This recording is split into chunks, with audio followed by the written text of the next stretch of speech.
Bruno Bernardi è uomo di formaggi solitamente, però quando viene a casa toglie la veste e mette quella dell'olivicoltore. Quante piante hai e che produzione hai? Allora, siamo proprio nella collina di San Martino, qua ad Asolo.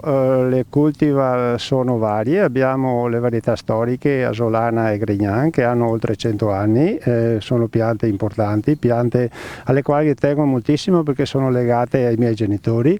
Poi abbiamo cultivar nuove, Frantoio, Leccino, Pendolino, Moraiolo, Casaliva, varietà miste che quindi riescono a dare un olio molto particolare.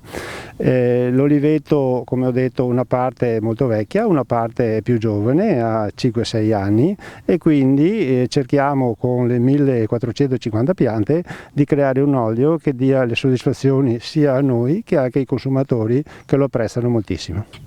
Quest'anno le tue previsioni dicono che va bene, però ci sono state delle annate, tipo quella dell'anno scorso, che è stata veramente da cancellare. Come mai? E quest'anno cosa favorisce un buon raccolto? Quest'anno è un'annata eccezionale sia per quantità di olive che per qualità di olio. Possiamo solamente lamentarci un po' con la resa, che è attorno al 10-11%, che di solito è 3-4 punti sopra, però la quantità di olive riesce a compensare anche questo. Nel 2019, lo scorso anno, io ho la mamma che ha 91 anni, non si ricorda mai in vita di non aver tirato fuori le scale per raccogliere le olive. L'anno scorso non le abbiamo neppure toccate. L'anno scorso avevamo dei problemi in primavera, quest'anno invece la primavera è stata meravigliosa, la legagione è stata stupenda. Pensate che tutti i fiori che c'erano avranno avuto una legagione del 5%, che è molto alta perché di solito è il 2%, e quindi ogni pianta quest'anno ha dato il massimo della sua disponibilità e possibilità. Allora, che olio esce dalle colline asolane o comunque dal tuo uliveto? Che tipo di particolarità, per quale cucina è indicato? Dobbiamo dire che è un olio particolare anche perché siamo a nord del 45° parallelo, quindi siamo al punto massimo di produzione per quanto riguarda la possibilità di produrre olio.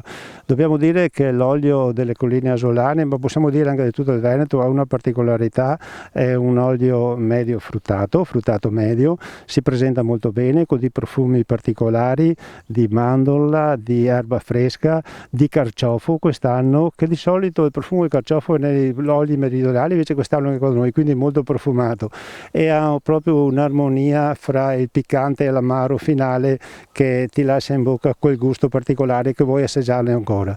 Possiamo dire al 60% della raccolta. Abbiamo iniziato verso la prima settimana di ottobre, anche perché con tante piante così dobbiamo iniziare per poter terminare, perché noi lo facciamo di solito verso il fine settimana la raccolta, con la disponibilità che c'è anche di mio figlio. Dobbiamo dire che un tempo, visto che parliamo di San Martino e che l'11 novembre è stato il giorno di San Martino, un tempo mi ricordo che si iniziava la raccolta delle olive proprio il giorno di San Martino o il giorno dopo, quindi quest'anno possiamo dire che siamo un po' in anticipo, anche se andremo avanti ancora per alcune settimane.